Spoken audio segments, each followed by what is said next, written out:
Il existe une expérience fondamentale en biologie cellulaire qui devrait être enseignée dans toutes les écoles de commerce. Si vous extrayez une cellule cardiaque saine et que vous la placez dans une boîte de pétri à côté d'une cellule cardiaque dont le rythme est erratique ou affaibli, un phénomène fascinant se produit. Sans aucun contact physique direct, par simple proximité électromagnétique et chimique, les deux cellules finissent par synchroniser leurs battements. Dans la majorité des cas, la cellule saine finit par adopter le rythme inférieur de la cellule malade.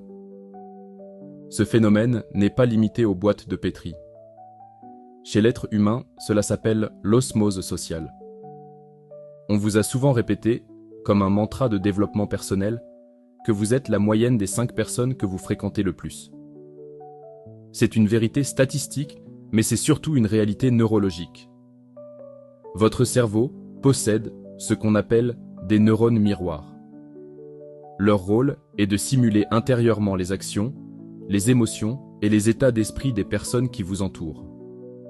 Sans que vous le sachiez, votre cerveau calibre en permanence son niveau d'ambition, sa tolérance au stress et sa vision du possible sur le thermostat de votre groupe social.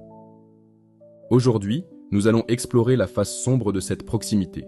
Nous allons voir comment votre entourage agit comme une ancre invisible qui maintient votre navire financier au port.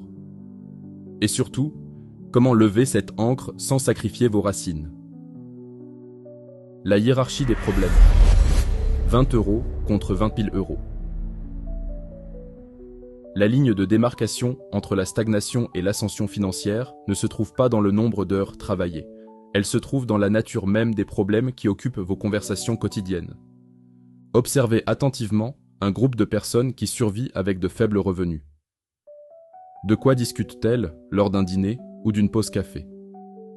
Elles parlent de l'inflation, du prix de l'essence, des factures d'électricité ou de la dernière promotion sur un produit de consommation. Leur processeur mental est utilisé à 100% pour résoudre des problèmes de survie immédiate dont l'impact dépasse rarement les 20 €. Leur cerveau est entraîné à la microgestion de la pénurie.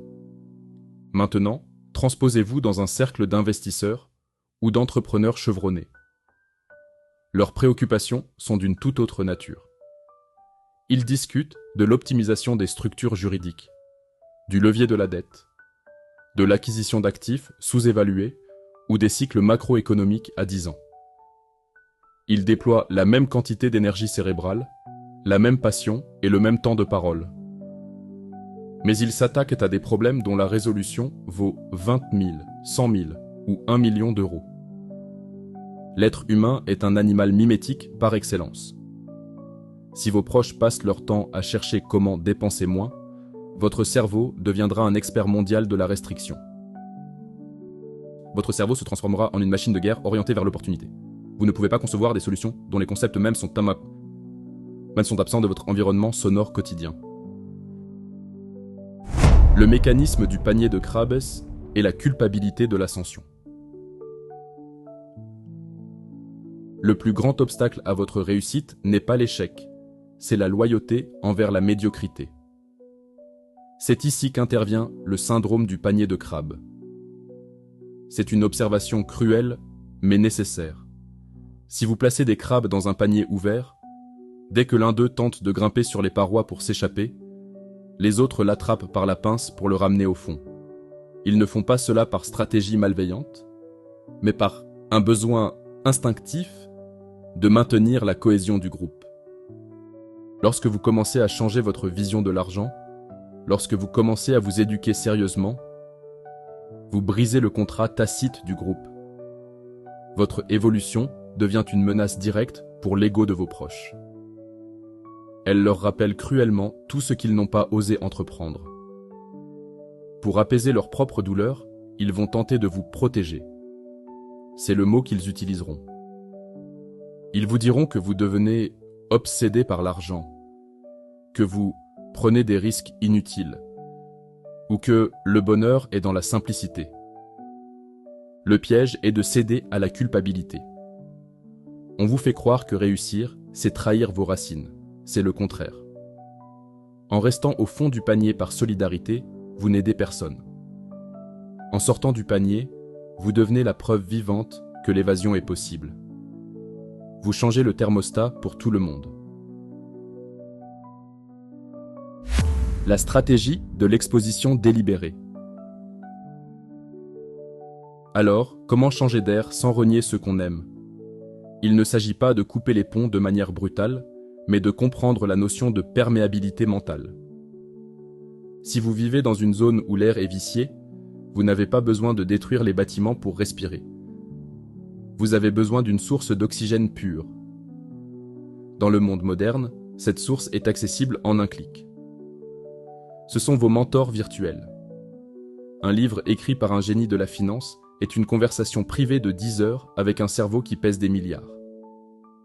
Un podcast de qualité est une immersion auditive dans un système de croyances supérieur au vôtre. L'objectif est d'atteindre un point de bascule où les voix de ceux qui ont réussi deviennent plus familières à votre subconscient que les voix de ceux qui stagnent. Vous devez saturer votre SRA, ce système d'attention dont nous avons parlé à l'épisode précédent, avec des concepts d'abondance. Quand le mot investissement ou rendement devient aussi naturel pour vous que le mot loyer ou salaire, alors votre identité a commencé sa mutation. L'audit des 5 piliers. Un exercice de lucidité. Pour passer de la théorie à la pratique, vous devez réaliser un audit clinique de votre environnement. Prenez une feuille de papier. Listez les 5 personnes avec lesquelles vous avez les échanges les plus fréquents, qu'ils soient physiques, ou numériques. Pour chacune d'elles, soyez d'une honnêteté brutale. La nature du discours. Parle-t-elle de personnes, critiques, potins, ou de concepts, idées, stratégies? Le biais cognitif. Voit-elle systématiquement le mur avant de voir la porte? Est-elle une usine à excuses ou une usine à solutions? Le test de l'ambition. Si vous lui annoncez demain que vous visez un revenu 10 fois supérieur au sien, ressentirez-vous un encouragement sincère ou un scepticisme déguisé en conseil de prudence? Si le résultat de cet audit montre un environnement toxique ou limitant, votre devoir n'est pas de les juger, mais de vous protéger. Réduisez le temps de cerveau disponible que vous leur accordez. Ne tentez pas de les convaincre de changer. C'est une perte d'énergie monumentale. Changez vous-même et laissez votre succès être le seul argument de vente. Allouez au moins 30% de votre semaine à la proximité avec l'excellence. Si vous ne connaissez personne de riche physiquement, habitez dans leurs livres, écoutez leurs conférences, étudiez leur trajectoire. La proximité avec le succès normalise le succès. Ce qui vous semble aujourd'hui être une montagne insurmontable deviendra, par simple exposition répétée, une étape logique de votre parcours. Une fois que votre environnement est aligné, la résistance intérieure s'évapore. Vous ne luttez plus contre le courant, vous êtes porté par lui. Mais attention, avoir l'esprit clair et un bon entourage ne sert à rien si vous n'avez pas de structure opérationnelle. Dans le prochain épisode, nous allons passer aux travaux pratiques. Nous allons voir les 6 habitudes financières immuables qui séparent les bâtisseurs d'empire de ceux qui font simplement de la figuration. Ce sont des rails en acier trempé que vous devez poser pour que votre nouvelle mentalité puisse s'exprimer pleinement. Abonne-toi pour ne pas rater ce pivot stratégique. On se retrouve dans l'épisode 5.